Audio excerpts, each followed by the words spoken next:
Just something you need to know. I'm going to take these out of the bag just so you don't get what I get. So hold your screwdriver by the handle, don't touch the metal part, and touch these like this, just to make sure that there's no charge on these, because if there's a charge on these caps, you'll know it. It'll wake you up really fast.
And just so you know, sometimes when you're doing these on different drives, there will be different size studs, because on this drive it's small enough that it only has 2 bus bars.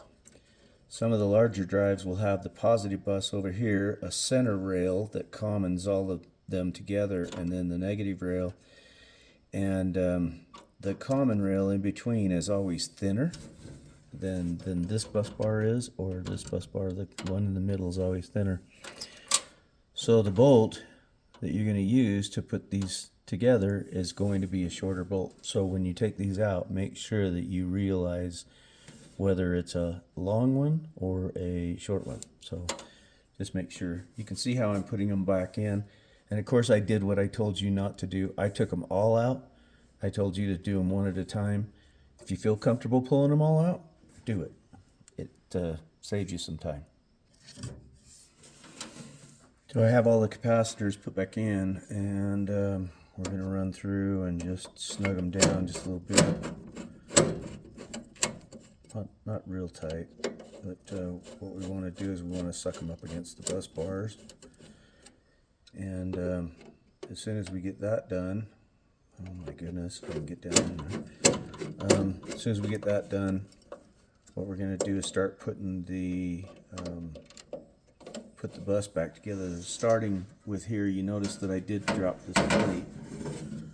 I just took all the screws out except for one and dropped the plate down out of the way so that I could get to this. I'll put this back in, and then I'll tighten up the bus bars again. But before I do that, I'll make sure that all of these are oriented. Put all of these screws in. I only took these 6 out. There's 2 more up above that I didn't pull out because I was able to flex the bus enough.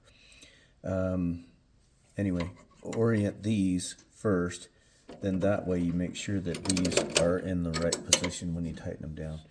And this, you want this in first so that that bus bar is located where it needs to be, and then it should be able to put all these in and then the bus. Hope that makes sense.